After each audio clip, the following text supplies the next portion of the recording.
Hi, beautiful people. Welcome back to my YouTube channel. This is me, guys, Sri Sun, and you are watching Sun Non-Stop. तो guys, दोबारा से एक नई video लेकर आ चुकी, तो फटाफट से लाइक, सब्सक्राइब एंड शेयर कीजिएगा। सेकंड चैनल का लिंक जो है वो डिस्क्रिप्शन के अंदर है, वहां भी जाइए, जल्दी जल्दी से सब्सक्राइब लाइक कीजिए। और आज की जो हमारी वीडियो है उसका टॉपिक है I investigated real Dhurandhar and spy major Mohit Sharma house. Last time जो है पाकिस्तान के अंदर जब लियारी जब फर्स्ट पार्ट धुरंधर का आया था, तो लियारी के अंदर जो है वो रहमान गेट का घर था।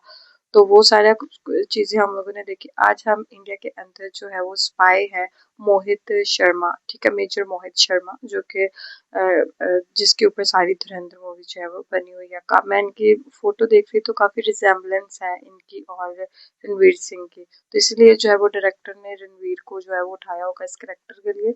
तो हमारे पास से वीडियो के अंदर चलते हैं और बाकी सारी बातें लास्ट में वीडियो के साथ साथ करेंगे। तो let's start the video guys. आज हम आए हैं धुरंधर मूवी के रियल लाइफ हीरो और army officer major Mohit Sharma के घर, जो पाकिस्तान में रहकर आए थे। वो स्पेशल फोर्सेस के ऐसे कमांडो थे जो टेररिस्ट के बीच में रहने लगे थे, ये कहकर कि इंडियन आर्मी ने उनके भाई को मारा है और उसका उनको बदला लेना है। और इस तरह टेररिस्ट का भरोसा जीतकर उनके बीच में रहने लगे, उनके सारे तौर तरीके देखने लगे। और एक दिन मेजर मोहित शर्मा ने अपनी पिस्तल निकालकर हिजबुल मुजाहिदीन के कमांडर अब्बू तोरारा और अब्बू सब्जार को गोली मार देते हैं। तो आगे वीडियो में हम ये उनका पूरा घर देखेंगे और समझेंगे कैसे वो पाकिस्तान में रहते थे और 12 टेररिस्ट को कैसे मारा था और कैसे एट लास्ट में उनकी डेथ हो जाती है। हाय गाइस, आज के वीडियो में हम आए हुए हैं उत्तर प्रदेश के गाजियाबाद में, जिस जगह पर मोहित शर्मा सर रहा करते थे। ये आप पीछे घर देख रहे हो, इसी घर में है ना मेजर मोहित शर्मा सर रहा करते हैं। लेकिन आज तो वो हमारे बीच में नहीं है, कश्मीर में एक मिशन में वो शहीद हो गए थे। आज भी उनके पेरेंट्स यहीं पर रहा करते हैं। उनके फादर राजेंद्र शर्मा, उनकी मदर सुशीला शर्मा और उनके भाई मधुर शर्मा, वो भी इसी घर में रहा करते हैं। और जैसे धुरंधर मूवी में आपको रणवीर सिंह का कैरेक्टर दिखाया गया है कि वो पाकिस्तान में जाकर दुश्मनों की इंफॉर्मेशन कलेक्ट करते हैं,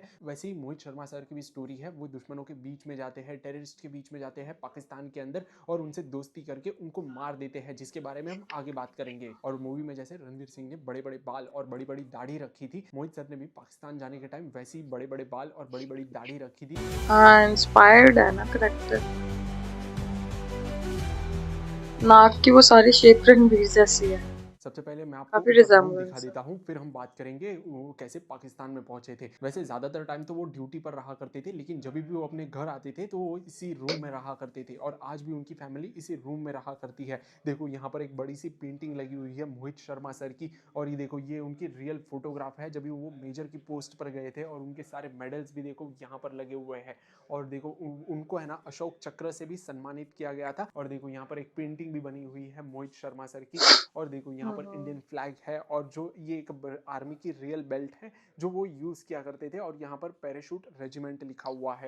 यहाँ हाँ पर हाँ, भी पैराशूट सारी बना भी पेंटिंग्स हुआ है। बनी हुई है। और ऊपर की तरफ आप देखोगे ये वाली पिक्चर, देखो आपको बर्फ के पहाड़ों में दिखाई देगी। तो ये उस टाइम की पिक्चर है जब भी मोहित सर कुपवाड़ा सेक्टर में पोस्टेड थे। कुपवाड़ा ये वो जगह है कश्मीर की जो पीओके यानी पाकिस्तान ऑक्यूपाइड कश्मीर के बॉर्डर से काफी ज्यादा नजदीक है वो जगह। और वहां पर पूरा बर्फ के जंगलों में ऐसी जगह हुआ करती है। वो उस टाइम की फोटो है। और उसी कुपवाड़ा सेक्टर में मोहित सर शहीद भी हुए थे, जिसके बारे में हम आगे बात करेंगे डिटेल में। और देखो यहाँ पर उनको मिले हुए काफी सारे अवार्ड्स यहाँ पर रखे हुए हैं।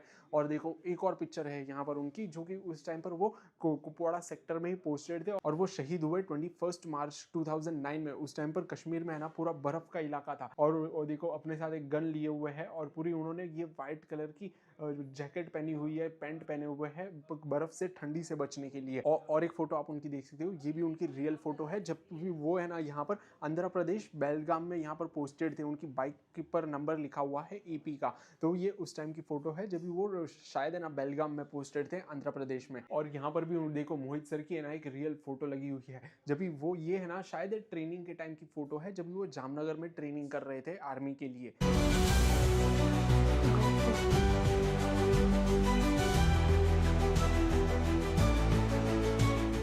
तो आपने ये पूरा उनका रूम तो देखा। अभी हम बात करते हैं कैसे उन्होंने आर्मी ज्वाइन की और फिर कैसे वो पाकिस्तान में पहुंचे थे। उन्होंने दिल्ली से स्कूलिंग कंप्लीट की और फिर पेरेंट्स के कहने पर महाराष्ट्र के बुलधाना में Shri Gajanan college of engineering में एडमिशन ले लिया। लेकिन मेजर मोहित शर्मा को पहले से आर्मी ज्वाइन करनी थी, तो उन्होंने इंजीनियरिंग के साथ नेशनल डिफेंस एकेडमी की एग्जाम की तैयारी भी शुरू कर दी। और एग्जाम देने के बाद उनके रिजल्ट उनके घर पहुंच जाता है और उनके पेरेंट्स देख लेते हैं, जिसके बारे में उन्हें पता नहीं था। लेकिन वो रिजल्ट के बारे में पेरेंट्स पेरेंट्स अब मोहित शर्मा को नहीं बताते क्योंकि वो नहीं चाहते थे कि मोहित शर्मा आर्मी ज्वाइन करे। लेकिन मोहित शर्मा को लगा कि काफी दिनों से रिजल्ट नहीं आए हैं, तो उन्होंने डायरेक्ट एग्जाम सेंटर में कॉल करके रिजल्ट के बारे में पूछा। तभी उन्हें पता चला कि वो पास हो गए हैं और फिर वो भोपाल में जाते हैं इंटरव्यू के लिए और ट्रेनिंग के लिए पुणे पहुंच जाते हैं। और उनको boxing, swimming, horse riding, guitars जैसी स्किल भी आती थी। फिर ट्रेनिंग के बाद उनको बटालियन कैडेट के रैंक पर अपॉइंट कर दिया जाता है। लेकिन फिर ईयर 2000 में उनकी पोस्टिंग कश्मीर के पूंछ राजौरी सेक्टर में होती है, जो इलाका बिल्कुल पीओके यानी पाकिस्तान ऑक्यूपाइड कश्मीर से लगकर है, जहां पर काफी सारी टेररिस्ट एक्टिविटीज चलती रहती है। और फिर 2001 में वो स्पेशल फोर्सेस में आ जाते हैं और 2003 में वो अपने काम की वजह से कैप्टन भी बन जाते हैं। और उसी टाइम पर कश्मीर में इतनी हिजबुल जल्दी? मुजाहिदीन काफी एक्टिव था, जो अटैक्स और टेररिज्म फैलाता था कश्मीर में। और ये सारे टेररिस्ट अंडरग्राउंड या फिर जंगलों और पहाड़ों में से छुप के काम करते थे। तभी इंडियन आर्मी ने डिसाइड किया कि मोहित शर्मा सर को इन टेररिस्ट के बीच में भेजेंगे, टेररिस्ट को न्यूट्रलाइज करने के लिए। और यहाँ से शुरू होता है ऑपरेशन इफ्तिकार भट्ट, जहां पर मोहित शर्मा की आइडेंटिटी बदलकर उनका नाम इफ्तिकार भट्ट रख दिया जाता है। जहां उन्होंने एक फेक स्टोरी भी बनाई थी कि काफी साल पहले ना इंडियन आर्मी ने उनके भाई को मार दिया था और उसका वो बदला लेना चाहते थे। और इसके लिए फिर उन्होंने अपनी दाढ़ी भी बढ़ाई और फिर कश्मीरी कपड़े और उर्दू लैंग्वेज भी सीखी थी और वो कुछ ऐसे दिखने लगे थे। फिर उनको कश्मीर के प्रॉपर सोपियान उसने गांव में रहने ट्रेनिंग के लिए ली। भेज देते हैं, जो बॉर्डर इलाके पर है। और वहां जाकर वो सभी लोगों से ये बताते रहते हैं कि इंडियन आर्मी ने उनके भाई को मारा है और उनको उसका बदला लेना है। तो उसी गांव में मुजाहिदीन के वर्कर्स की नजर मोहित शर्मा यानी इफ्तिकार भट्ट पे पड़ती है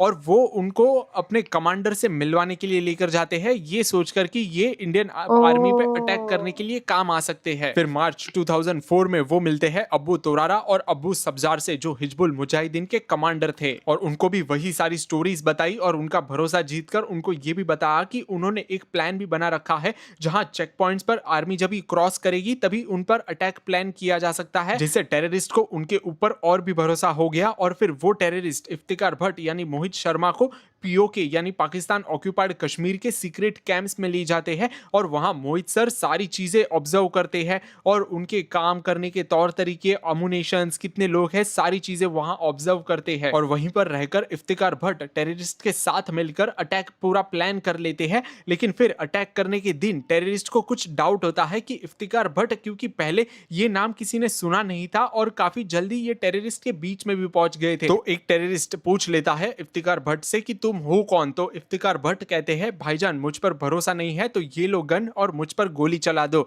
तुम्हें मुझ पर शक है तो हम ये अटैक प्लान नहीं कर सकते। और तभी ही इफ्तिकार भट्ट अपने शॉल में छुपाई हुई पिस्तल निकालकर अब्बू तोरारा और अब्बू सब्जार को गोली मार देते हैं और वहीं पर टेररिस्ट मर जाते हैं। और फिर इफ्तिकार भट्ट वापस से सीक्रेट रास्तों के थ्रू इंडिया में आ जाते हैं आर्मी के बेस पर।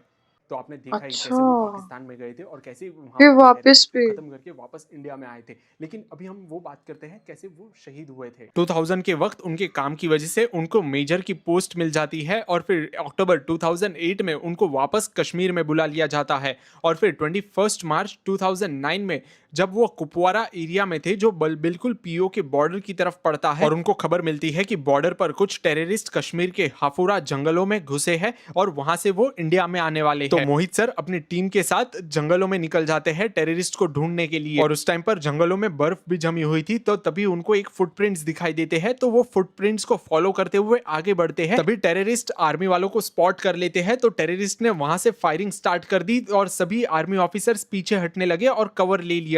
लेकिन यहाँ एक गोली मोहित सर के हाथ में लग जाती है, लेकिन उन्होंने कपड़ा बांधकर वापस से फायरिंग शुरू कर दी और वहां टोटल 17 टेररिस्ट थे। एक गोली वापस से मोहित सर के कंधे पर लग जाती है, लेकिन फिर भी वो अपनी फायरिंग चालू रखते हैं। लेकिन काफी ब्लड लॉस हुआ था, इस वजह से है ना वो वहीं पर शहीद हो जाते हैं। लेकिन टेररिस्ट जो सामने थे वो अभी भी सामने से फायरिंग कर रहे थे, इसलिए उनकी हेल्प करने के लिए पीछे से बैकअप टीम आ जाती है और फिर बैकअप टीम सारी वहां पर 17 टेररिस्ट को निपटा देती है। और ये ऑपरेशन 5 दिन तक चला था, जिसमें आर्मी के 9 जवान शहीद हो गए थे और 17 टेररिस्ट मारे गए थे। और अगर आप सोचो ये 17 टेररिस्ट अगर उस टाइम पर हमारे इंडिया में घुस जाते तो वो लोग और भी ना जाने कितने सारे अटैक्स करते थे, ये सारे पाकिस्तान से आए हुए टेररिस्ट। और फिर मेजर मोहित शर्मा सर जो वहां पर शहीद हुए थे, उनकी बॉडी को उनके घर यानी इस जगह पर गाजियाबाद में लाया जाता है और फिर उनको है ना स्टेट ऑनर के साथ आर्मी फ्यूनरल दिया जाता है।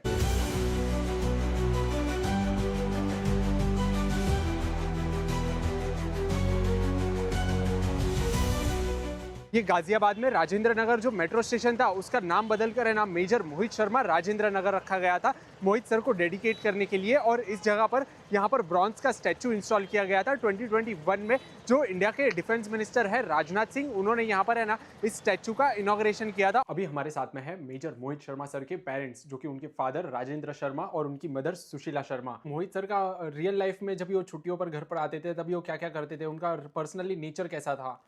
उसका बहुत सॉफ्ट नेचर था और बहुत अच्छे से मतलब मिलता जुलता था और सबसे मिलके जाता था जितने दिन में आता। जी जी।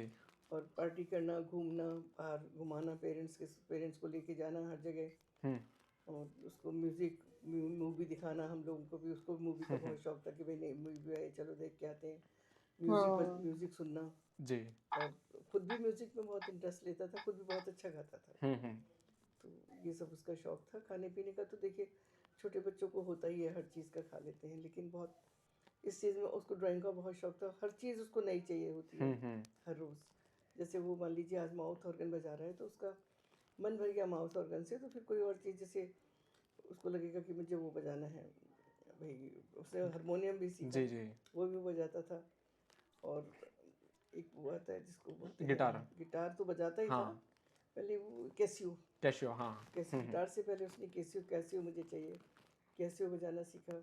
उस पर अपने गाने बोलता था। फिर उसने गिटार बजाना सीखा। मतलब उसको हर चीज़ का जब परफेक्शन हो जाता था उसको छोड़ देता था, फिर दूसरा कर लेता था। ऐसे उसको गाड़ी का था शौक था कि जो कोई भी गाड़ी घर में नहीं आती थी उसको खूब अच्छे से चलाता था। और जब अगर उससे मन भर गया तो मान लीजिए दूसरी देखी, भाई की देखी, अपना वो चलानी शुरू। तो हर तरह का शौकीन मिजाज था जी। और तो पेरेंट्स का बहुत लविंग था, अपने भाई का बहुत लविंग था। उनके बच्चों को बहुत प्यार करता था, भाई के मतलब बहुत प्यार करता था अपने भाई से। हर चीज़ शेयर करता था अपनी भाई और भाभी से। हमसे ना करे अपने मतलब ब्रदर से और भाभी से ही शेयर। बस जाना था। और उसको जो है हम लोग नहीं चाहते थे क्योंकि हमारी फैमिली में कोई है नहीं आर्मी में जी। हमने उसको ये भी समझाया था कि भाई तुम इंजीनियरिंग कर लो, इंजीनियरिंग करने के बाद चले जाना आर्मी में।